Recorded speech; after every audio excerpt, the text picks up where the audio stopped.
Bonjour à tous, j'espère que vous allez bien. Aujourd'hui, je vais vous parler de ceci, le fixatif. Alors le fixatif, c'est quelque chose de très controversé. Dans le petit monde des artistes, on lit absolument tout et son contraire. Vous pouvez lire que le fixatif, c'est absolument indispensable. Vous pouvez lire qu'il ne faut jamais l'utiliser. Et puis, vous pouvez lire aussi que on peut l'utiliser, mais pas pour fixer la dernière couche de pastel. Il y a beaucoup d'informations contradictoires. On est vite un petit peu perdu. Donc, je me suis dit que j'allais faire cette vidéo pour vous expliquer tout ce que je sais à propos de ce produit. Le pastel, c'est un matériau qui est très volatile, quoi qu'il arrive. Si vous faites ça sur votre tableau, vous allez avoir des pigments plein la main et surtout vous allez ruiner votre tableau. Que votre tableau soit fixé ou non, vous aurez toujours des pigments sur la main si vous la frottez sur le pastel. C'est juste, le pastel est comme ça, c'est sa nature, on ne peut rien y changer. Et il ne faut pas croire que le fixatif c'est une sorte de vernis qui va le rendre complètement, qui va lui faire perdre complètement sa nature poudreuse. Ce n'est pas le cas. Donc, quel est le rôle en fait du fixatif? C'est d'empêcher les pigments de se décoller par eux-mêmes. Par exemple, si votre tableau est sous verre, vous le prenez et vous le secouez comme ça. Vous avez toutes les chances d'avoir les pigments de pastel qui vont se décoller et qui vont venir sur la vitre, qui vont tomber dans l'interstice du sous-verre. Donc, en fait, le rôle du fixatif, c'est de déposer une gomme dessus qui les empêche de se décoller. Alors peut-être que si vous le secouez comme un prunier, ça se décollera quand même, mais normalement, votre pastel est accroché au mur, donc ça ne devrait pas bouger. Est-ce que le fixatif est indispensable? Non, ça dépend. Ça dépend de votre tableau en fait. Ça dépend de votre papier, ça dépend de vos pastels, ça dépend de l'usage que vous allez faire de votre tableau. Est-ce qu'il va rester chez vous ou est-ce que vous allez le déplacer fréquemment? Donc, premier critère, le papier. Est-ce que vous utilisez un papier lisse ou est-ce que vous utilisez un papier abrasif? Si vous ne connaissez pas la différence entre ces deux types de papier, je vous invite à télécharger mon guide gratuit sur le matériel de pastel sec. Je vous mets un petit lien là-haut. Et comme ça, vous y verrez plus de renseignements sur les types de papier et aussi sur les types de pastel. Donc, dans le cas du papier abrasif, je pense notamment au Canson Meet and Touch, par exemple, ou au Pastel Card de Sennelier, ou encore au Pastel Mat de Clairefontaine. Ça, c'est celui que j'utilise. Dans ce cas-là, de par sa nature, le papier capture les pigments du pastel et l'usage du fixatif n'est pas vraiment utile. Si en revanche vous utilisez un papier lisse, à ce moment-là, il peut être requis. Mais ça dépend des pastels que vous avez utilisés. Est-ce que vous avez utilisé des pastels très poudreux ou est-ce que vous avez utilisé des pastels très durs? Si par exemple vous ne faites vos tableaux qu'avec des crayons pastel, par définition ces pastels sont extrêmement durs, du moins pour la plupart. Je ne sais pas s'il y a des crayons pastel qui sont très tendres. Mais en tout cas, ceux que je connais sont plutôt durs, donc l'usage du fixatif n'est pas forcément nécessaire parce qu'ils accrochent très bien le papier par eux-mêmes. Si en revanche vous utilisez un pastel style Sennelier qui lui est extrêmement friable, dès qu'on l'utilise on en a partout, ça fait de la poudre, ça vole de partout, là vous avez toutes les chances de voir votre tableau perdre de son éclat au fil du temps parce que au fur et à mesure les pigments risquent de partir. Donc typiquement, vous avez utilisé du papier lisse et des pastels Sennelier, je pense qu'il serait risqué de vous passer du fixatif parce que voilà, vous avez réuni tous les critères pour en avoir besoin. Et enfin, dernier critère, est-ce que votre tableau va rester chez vous ou est-ce que vous allez être amené à le transporter? Par exemple, moi j'expédie mes tableaux, donc je sais qu'ils vont subir de nombreux chocs.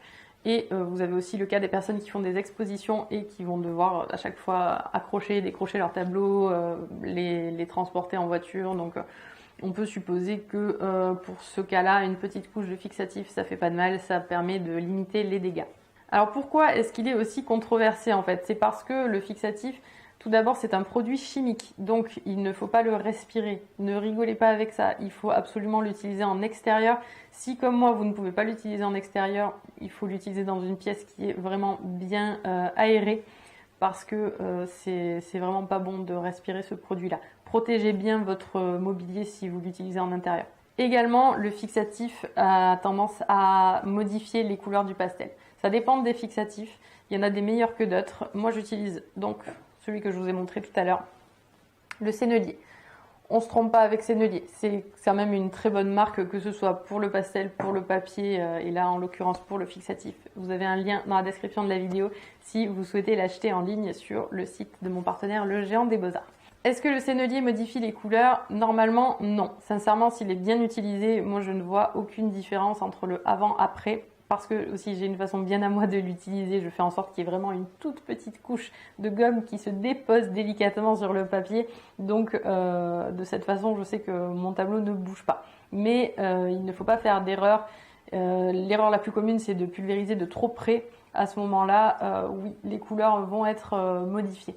Ce que je vous propose, c'est de vous montrer les différentes façons de faire et ce qu'il ne faut pas faire. Mais je voulais vous dire quelques mots sur un autre usage possible du fixatif qui est de l'utiliser dans le cas du papier saturé. Si vous travaillez sur du papier lisse, vous avez peut-être déjà remarqué que si vous utilisez des couches assez épaisses de pastel, au bout d'un moment, vous avez beau essayer de rajouter du pastel par-dessus, ça ne marche plus, on dirait que le papier ne veut plus de pastel, en fait il est saturé. Donc à ce moment-là, vous pouvez le fixer et en fait la gomme du fixatif va servir à faire accrocher à nouveau le pastel par-dessus. Donc c'est pour ça qu'il y a des artistes qui l'utilisent de cette façon-là. Ils travaillent leur portrait, enfin leur dessin, ils fixent, ils continuent à travailler, dès que le papier est saturé, ils fixent à nouveau, ainsi de suite. En revanche, la dernière couche, elle, n'est pas fixée. Parce que comme ça, ils vont conserver tout l'éclat des dernières couleurs qui ont été posées sur le papier. Voilà.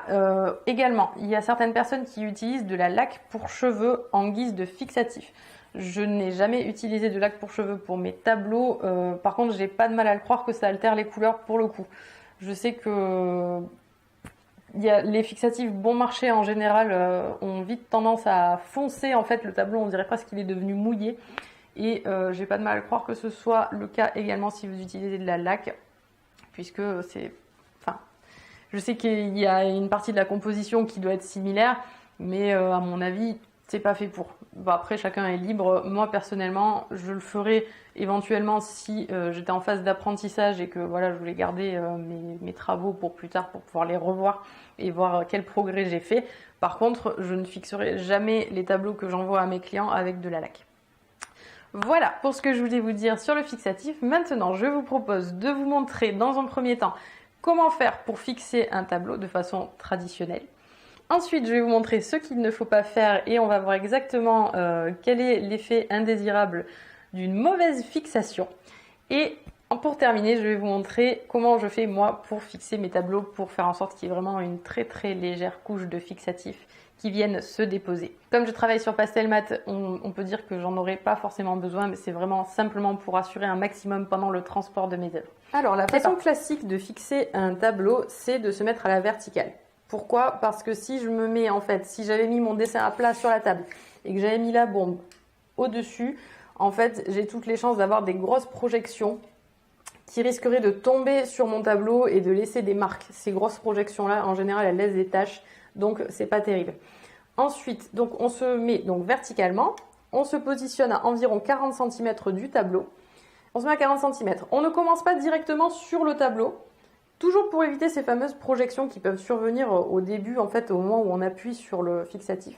Donc on se met un petit peu en extérieur. Et en fait, on pulvérise en faisant des S, comme ceci. Donc là, mon tableau est bien fixé. Alors là, il faut ouvrir toutes les fenêtres, parce qu'en plus, ça pue. Et c'est, encore une fois, très toxique, donc il ne faut surtout pas respirer ça. Voilà, maintenant je vais le laisser sécher quelques secondes. Et normalement, en faisant comme ça, les couleurs ne sont absolument pas altérées. D'ailleurs, on ne voit pas la différence. Et si jamais on voit une petite différence, ça va sécher et les couleurs vont vite retrouver leur éclat. Pour ma façon de faire, juste avant d'expédier mes tableaux, je pose mon dessin à plat.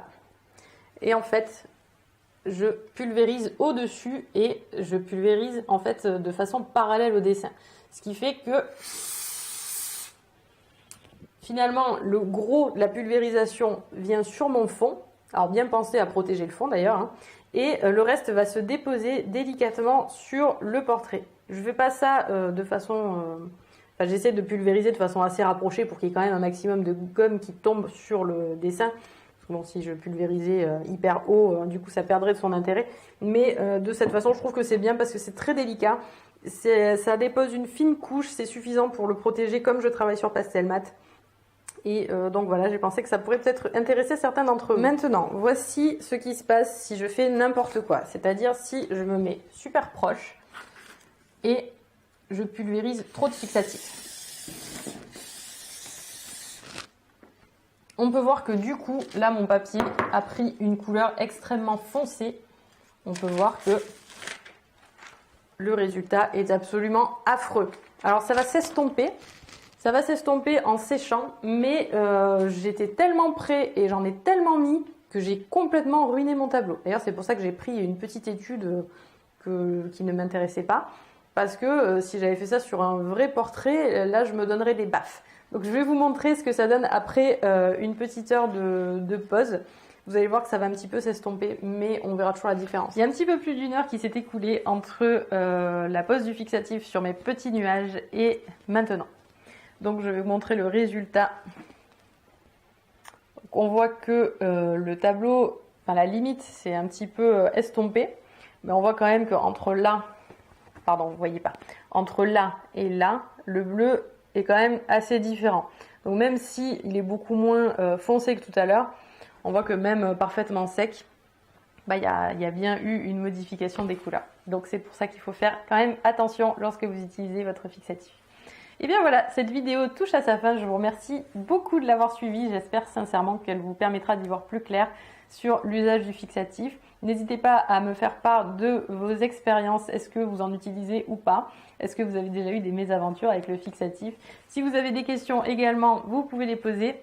Il y a beaucoup de gens qui me répondent par email parce qu'en fait j'envoie un email à mes abonnés quand je publie une nouvelle vidéo et souvent je suis très frustrée parce que vous me faites part d'expériences qui sont super intéressantes et je suis la seule à en profiter. Donc s'il vous plaît, plutôt que de me répondre par email, n'hésitez pas à aller sur la page de la vidéo sur mon blog, à descendre tout en bas, vous avez un petit encadré, vous écrivez votre nom, votre message et comme ça tout le monde en profite. Je trouve que c'est beaucoup plus sympa. Si vous avez des questions à me poser comme ça, je réponds, tout le monde peut lire la réponse et au final c'est plus utile. Alors jeudi prochain, on sera le 24 décembre, il n'y aura pas de vidéo parce que je vais passer quelques jours en famille, mais je vous retrouve le jeudi d'après, nous serons le 31 décembre, ce sera la dernière vidéo de l'année. D'ici là, je vous fais des gros bisous, je vous souhaite de très très bonnes fêtes et je vous dis à dans 15 jours.